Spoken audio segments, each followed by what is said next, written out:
Primera civilización en la Mesopotamia. Entendemos que, una civilización es una cultura que ha alcanzado un grado de complejidad, que por lo general se caracteriza por la vida urbana. En otras palabras, una civilización es una cultura capaz de sostener un gran número de especialistas para hacer frente a las necesidades económicas, sociales, políticas y religiosas de una sociedad poblada.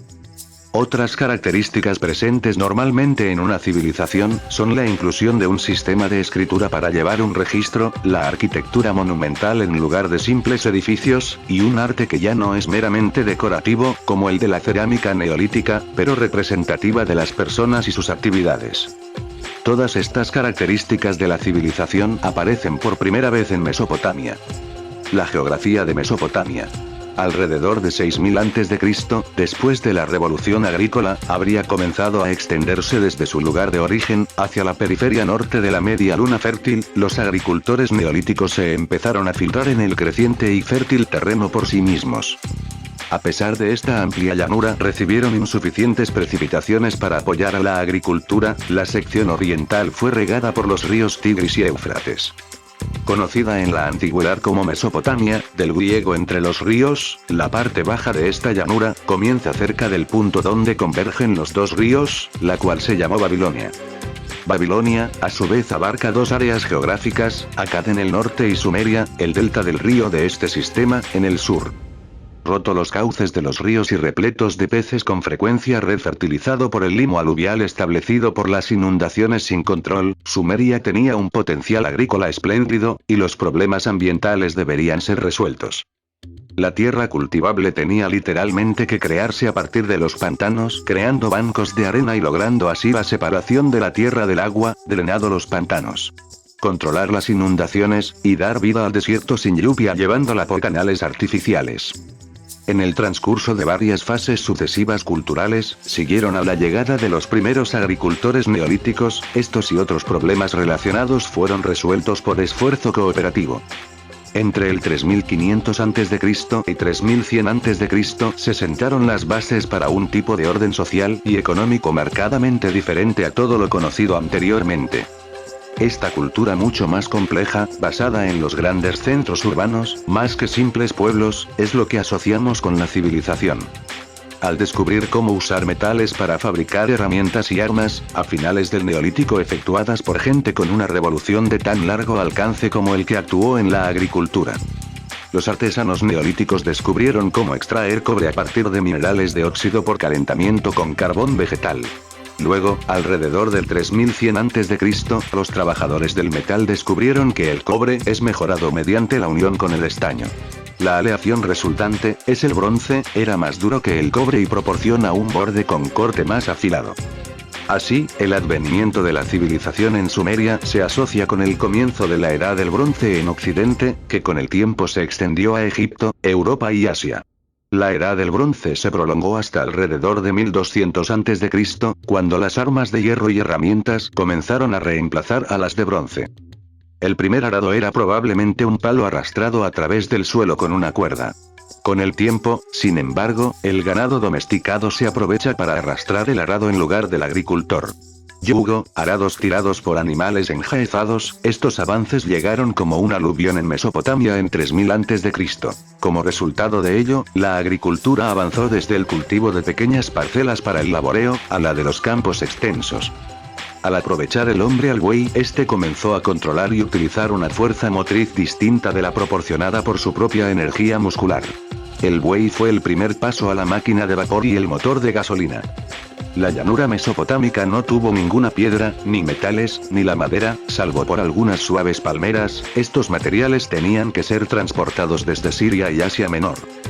Resuelven el problema transportándolos por el agua del Tigris y el Éufrates. El barco de vela más antiguo conocido está representado por un modelo que se encuentra en una tumba sumeria de alrededor de 3500 a.C. Poco después de esta fecha los vehículos de ruedas aparecen en forma de carros. Para el transporte de mercancías por tierra. Otro invento importante fue la rueda de alfarero, utilizada por primera vez en Sumeria, poco después de 3500 a.C. Anteriormente la gente tenía ollas formadas por moldeo o arcilla de bobinado a mano, pero ahora un producto simétrico podría ser producido en un tiempo mucho más corto. Un disco gira arcilla pesada suficiente como para girar y dar su propio impulso. La rueda del alfarero se ha llamado el primer dispositivo realmente mecánico. El surgimiento de la civilización en Sumeria, antes de Cristo 3100, 2800 antes de Cristo. En 3100 antes de Cristo la población de Sumeria había aumentado hasta el punto en que la gente vivía en las ciudades y habían desarrollado una preponderancia de los elementos anteriormente señalados como constitutivas de la civilización. Dado que estos incluyeron la primera evidencia de la escritura, esta primera fase de la civilización sumeria, a unos 28 siglos antes de Cristo, se llama el período protohistórico. La patria original de los sumerios se desconoce. Se cree que llegaron desde el este, pero ya sea por mar o de las tierras altas es desconocida. Su lenguaje no es relacionado a esas grandes familias lingüísticas que más tarde aparecen en el cercano oriente, semitas y los indoeuropeos. El hogar original de los pueblos de habla semítica se cree que han sido la península arábiga, mientras que los indoeuropeos parece que han migrado desde la región al norte de los mares Negro y Caspio. Una tercera familia, mucho más pequeña, es el lenguaje camita, que incluía a los egipcios y otros pueblos del noreste de África. ¿Cómo sería la vida en Sumeria protohistórico? ¿Cómo les ha parecido a los visitantes verla por primera vez? Cuando se acercan a Ur, una de cerca de una docena de ciudades sumerias, ¿qué pasarían a los agricultores que trabajan en sus campos con arados tirados por bueyes? Ya se puede ver algunos de los trabajadores que utilizan orces de bronce. El río lleno de embarcaciones que transportan productos desde y hacia la ciudad. Dominando el paisaje llano se ve lo que sería un zigurat, una plataforma, más tarde una terraza elevada, construida en la forma de una pirámide, coronado por un santuario, o lugar alto. Este fue el santo de los santos, consagrado al dios local. Al entrar en la ciudad, los visitantes ven un gran número de especialistas que desarrollan sus tareas designadas, como agentes de la comunidad y no como empresarios privados. Algunos artesanos tienen la tarea de la fundición de herramientas y armas de bronce, otros crean sus mercancías en el torno del alfarero, y los comerciantes se organizan para el comercio de cereales y productos manufacturados de los metales, piedra, madera, y otros elementos esenciales que no están disponibles en Sumeria. Los escribas estarían con el trabajo de grabar tablillas de arcilla con signos gráficos. Algunas tablillas pueden tener la impresión de sellos cilíndricos, pequeños cilindros de piedra grabadas con un diseño. Al examinar las tablillas de arcilla, los visitantes podrían encontrar que eran memorándums utilizados en la administración de un templo, que eran también un almacén y taller. Algunos de los escribas podrían hacer un inventario de las cabras y las ovejas que recibieron ese día para su uso sacrificial, mientras que otros pueden hacer la elaboración de listas de salarios. Que estarían utilizando un sistema de recuento basado en la unidad 60, el sistema de sexagesimal, en lugar del sistema decimal que se basa en la unidad 10. Todavía se utiliza hoy en día en las divisiones de cómputo de tiempo y los ángulos. Ciertas invenciones técnicas de Sumeria protohistórico, finalmente pasaron tanto al Nilo y los valles del Indo. Los principales de ellos fueron, el vehículo con ruedas y la rueda del alfarero.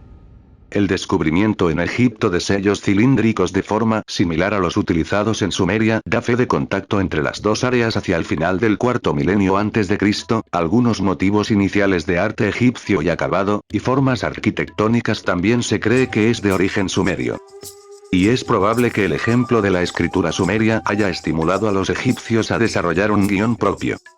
La tierra de los dos ríos. La palabra Mesopotamia, derivada del griego, significa literalmente entre los ríos, pero en general se utiliza para referirse a toda la llanura entre uno y otro lado de los ríos Tigris y Éufrates.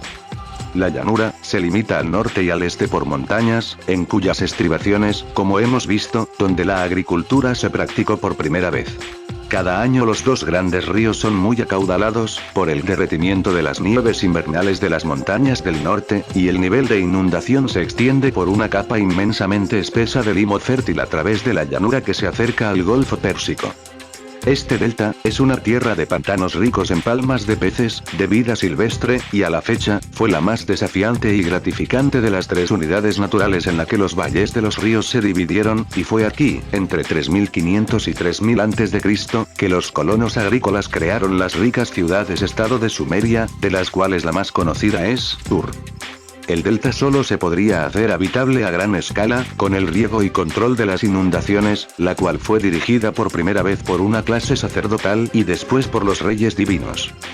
A excepción del período 2370-2230 a.C., cuando las ciudades-estado de Sumeria fueron sometidas por los gobernantes de Akkad, la región inmediatamente al norte de los sumerios se mantuvo próspera y poderosa hasta el comienzo del segundo milenio antes de Cristo. Cerca al norte de Sumeria, donde los dos ríos están en más estrecha colaboración, la llanura es menos susceptible a las inundaciones y fecundada por la lluvia y el riego.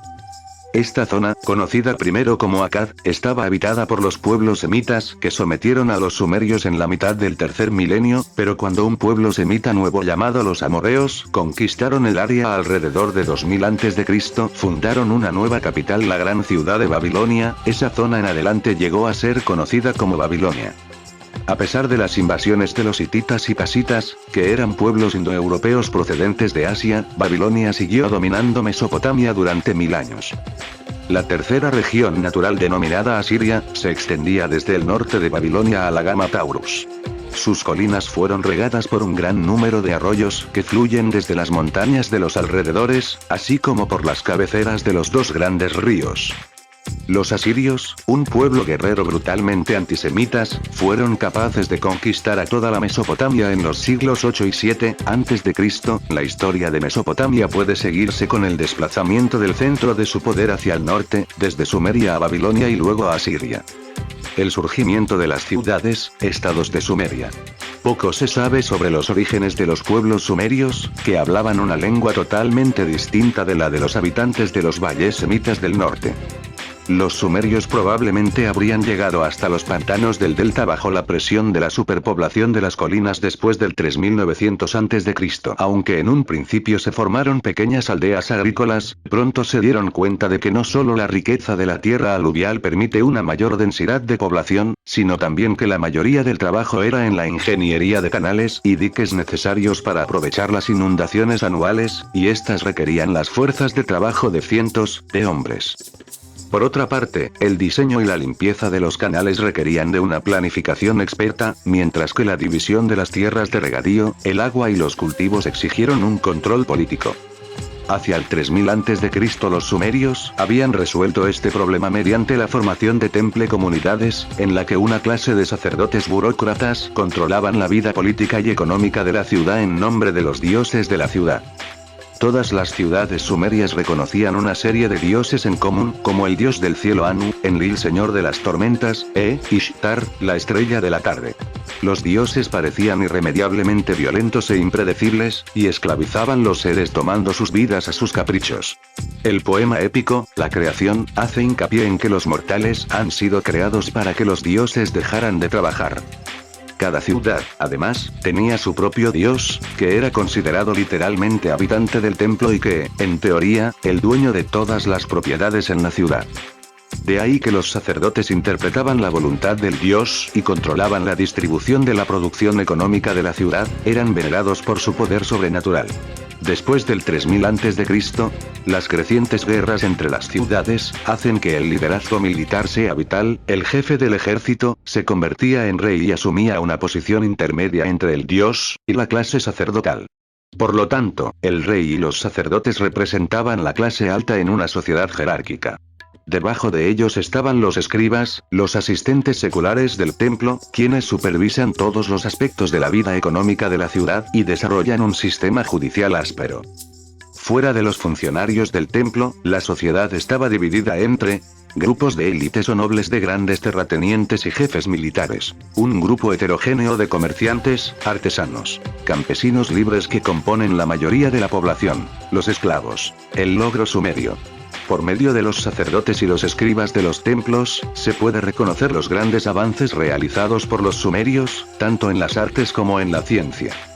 Después de la invención de la escritura cuneiforme, una literatura épica y rica fue creada, de los cuales tres son los más sobresalientes e impresionantes y son, la historia de la creación, una épica de la inundación que se asemeja en muchos detalles de la historia bíblica de Noé, y la epopeya de Gilgamesh, Epic of Gilgamesh.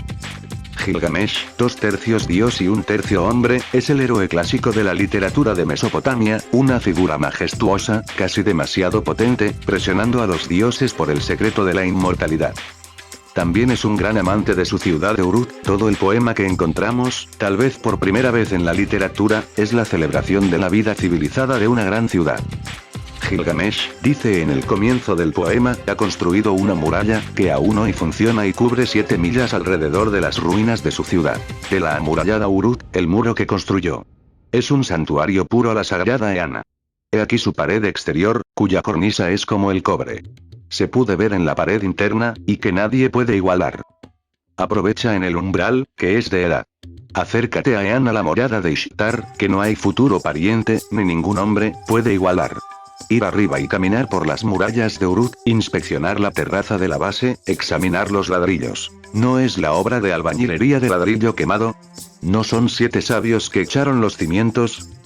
La escultura, también avanzó para atender las necesidades de los templos y de los reyes. Las primeras estatuas que sobreviven, muestran figuras con barba con los ojos mirando piadosamente y estrechando las manos, parecen que representan algún tipo de culto a la fertilidad. Más tarde, el trabajo en piedra caliza o alabastro muestra a la diosa femenina trayendo agua, una vez más el símbolo de la fertilidad, mientras que los logros de los gobernantes acadios durante su breve hegemonía se registran en tablas de piedras areniscas enorme. Pocos bustos de retratos emitidos en la antigüedad rivalizan con dignidad expresiva, la cabeza de Sargón de Akkad. Aún más exigente en la técnica artística, fueron los sellos de pequeños cilindros utilizados para rodar una firma en la arcilla húmeda de una tableta y registrar una transacción comercial. Miles de estas tablillas se han encontrado en los compuestos del templo, lo que demuestra que los burócratas de Sumeria habrían desarrollado un complejo sistema para la actividad comercial, incluyendo contratos, concesiones de crédito, préstamos con interés, y las asociaciones empresariales.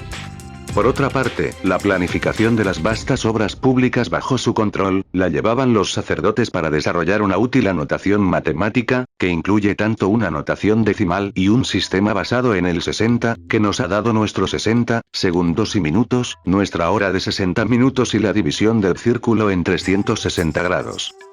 Ellos inventaron tablas matemáticas, utilizando ecuaciones cuadráticas. Tanto por razones religiosas y agrícolas, estudiaron los cielos, crearon un calendario lunar con una jornada de 24 horas y una semana de 7 días. Gran parte de esta ciencia se transmitió a Occidente por los griegos y más tarde por los árabes. No es sorprendente, sin embargo, que el logro de los propios sumerios y lo que más admiraban, era su propia ciudad. El sistema de escritura sumeria. Ya sea que los sumerios fueron los primeros en desarrollar la escritura, es incierto, pero la suya es el más antigua de los sistemas de escrituras conocidas. Las tablillas de arcilla en la que escribieron eran muy durables cuando se horneaban. Los arqueólogos han desenterrado muchas miles de ellas, algunas con fecha anterior a 3000 años antes de Cristo. La primera escritura de los sumerios fue escrita a una imagen similar en algunos aspectos a los jeroglíficos egipcios. Ellos comenzaron a desarrollar su estilo especial, cuando se enteraron de que en la arcilla blanda y húmeda, era más fácil de impresionar una línea, que al rasparla. Para dibujar las imágenes utilizaban un lápiz, probablemente una pieza recta de caña con un final de 3 picos. El resultado inesperado fue así. Un lápiz, era la mejor manera de producir formas triangulares, cuñas, y líneas rectas. Las líneas curvas por lo tanto tuvieron que ser divididas en una serie de movimientos rectos. Las imágenes pierden su forma y se convierten en símbolos estilizados. Este tipo de escritura sobre arcilla se llama cuneiforme, de los cuneus latín, que significa cuña. Un gran paso adelante se llevó a cabo cuando los símbolos se asociaron con el sonido de lo mostrado, en lugar de la idea de la cosa misma. Cada signo representa entonces una sílaba. Aunque la escritura cuneiforme se sigue utilizando mucho tiempo después apareció el alfabeto, nunca se desarrolló plenamente el alfabeto. Como hemos señalado, en los símbolos de las más antiguas tabletas de arcilla sumerias, lo primero antes que la escritura, eran imágenes de cosas concretas como una persona, una oveja, una estrella o una medida de grano. Algunas de estas pictografías también representan las ideas, por ejemplo, la imagen de un pie se utiliza para representar la idea de caminar, y una imagen de una boca unida al agua significaba beber. Esta escritura pictográfica pronto dio paso a la fonética, o silábica, por escrito cuando los escribas se dieron cuenta de que un signo puede representar un sonido, así como un objeto o idea. Así, el nombre personal Curaca podría escribirse mediante la combinación de las pictografías de montaña, pronunciado Cur, agua, que se pronuncia A, y boca, que se pronuncia K. En 2800 a.C., el uso de la escritura silábica había reducido el número de signos, de cerca de 2000 a 600. En la escritura, un escriba utiliza un estilo de caña para hacer impresiones en tablillas de arcilla blanda. Las impresiones adquirieron una forma de cuña, de ahí el término cuneiforme, cuneus, es cuña. El sistema de escritura cuneiforme fue adoptado por muchos otros pueblos del cercano oriente, incluyendo a los babilonios, asirios, hititas, y los persas. Las escuelas sumerias. La escritura cuneiforme era difícil de aprender. Para dominarla los niños solían ir a una escuela del templo. Usando una tablilla de arcilla como un libro de texto, la maestra escribía en el lado izquierdo, y el alumno copiaba el modelo en la derecha. Cualquier error podría corregirse con solo suavizar las tablillas. El alumno comenzaría haciendo cuñas individuales en varias posiciones y luego pasaba a los grupos de cuñas. Miles de grupos se han de dominar. Por último, al alumno se le asigna un libro para copiar, pero el trabajo era lento y laborioso. Muchos de los primeros capítulos de todas las obras sumerias importantes han sido transmitidas de tabletas de los estudiantes, pero solo sobreviven fragmentos y restos de los libros. Los alumnos también estudiaban aritmética. Los sumerios basaron su sistema de números en 10, pero se multiplica 10 por 6 para obtener la siguiente unidad. Se multiplicaron por 60, 10, a continuación, multiplicado por 600, 6, y así sucesivamente. El número 60 tiene la ventaja de ser divisible por 2, 3, 4, 5, 6, 10, 12, 15, 20, y 30. Los sumerios también dividen el círculo en 360 grados. Desde este pueblo llegó la palabra docena, una quinta parte de 60, y la división del reloj para medir las horas, los minutos y segundos. Los sumerios tenían medidas estándar, con unidades de longitud, área y capacidad. Su peso estándar era la mina, integrado por 60 shekels, aproximadamente el mismo peso que una libra. No había dinero acuñado. Pesos estándares de la plata sirven como medida de valor y como medio de intercambio. Desde los primeros tiempos los sumerios tenían un fuerte sentido de la propiedad privada. Después de que han aprendido a escribir y calcular, guardaron documentos sobre todos los objetos adquiridos, incluyendo objetos tan pequeños como los zapatos. Cada transacción de negocio tenía que ser grabado. Cerca de las puertas de las ciudades, los escribas se sentaban dispuestos a vender sus servicios. Sus manos se mueven rápidamente a través de un trozo de arcilla, girando el lápiz. A continuación, las partes contratantes añaden sus firmas a través de los sellos. El sello usual era un cilindro grabado de piedra o de metal que se podían enrollar sobre arcilla húmeda. En el transcurso del tiempo cuneiforme este fue utilizado para cualquier propósito, al igual que hoy es la escritura, para las cartas, narraciones, oraciones y encantamientos, diccionarios, incluso matemáticos y tratados astronómicos. Los babilonios y los asirios adaptaron la escritura cuneiforme a sus propias lenguas semíticas y se extendió su uso a la vecina Siria, Anatolia, Armenia e Irán. Las ciudades sumerias. Pueblos y ciudades sumerias incluyen Eridu, Nippur, Lagash, Kish y Ur. Ciudades primitivas de diferentes asentamientos agrícolas. Ellas no estaban compuestas de granjas, de propiedad familiar, pero fueron rodeadas por grandes extensiones de tierra. Estas extensiones se pensaban que eran propiedad de un dios local. Un sacerdote organizaba grupos de agricultores para trabajar y cultivar la tierra y así dar cebada, frijol, trigo, aceitunas, uvas y lino para la comunidad. Estas primeras ciudades, que ya existían el 3500 a.C., fueron llamados pueblos del templo porque fueron construidas alrededor del templo del dios local. Los templos fueron construidos eventualmente a los pies de los llamados figuras, montañas sagradas, había rampas o escaleras sinuosas alrededor del exterior. Los edificios públicos y mercados fueron construidos alrededor de estos santuarios.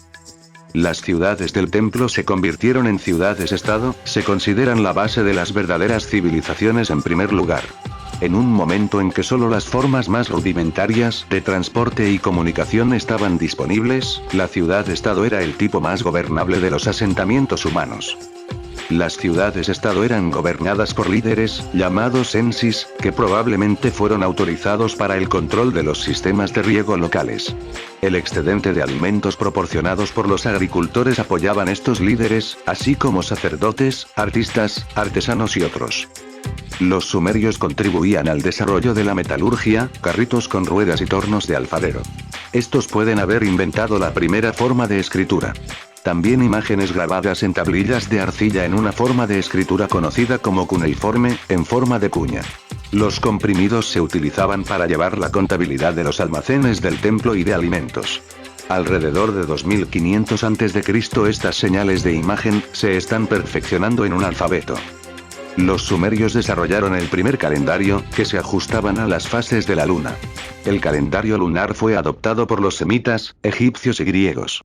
Un aumento en el comercio entre las ciudades sumerias y entre otras regiones más distantes llevó al crecimiento de una clase mercantil. Los sumerios tenían una organización compleja y una mitología basada en las relaciones entre los diferentes dioses locales de las ciudades, templo. En la religión de Sumeria, los dioses más importantes fueron vistos como formas humanas de las fuerzas naturales, cielo, el sol, la tierra, el agua y la tormenta. Estos dioses, cada uno se asociaba originalmente con una ciudad en particular, eran adorados no solo en los grandes templos, sino también en pequeños altares en casas de familia. La guerra entre las ciudades condujo a la subida del rey, llamado Lugals, cuya autoridad reemplazó a la de los gobernantes ciudad-estado. Sumeria se convirtió en un estado más unificado, con una cultura común y un gobierno centralizado. Esto condujo a la creación de una burocracia y un ejército. En 2375 a.C., la mayor parte de Sumeria se unió bajo un solo rey, Lugal-Zaggisi-Deuma. Y favor de suscribirse y dar me gusta para seguir viendo vídeos como este.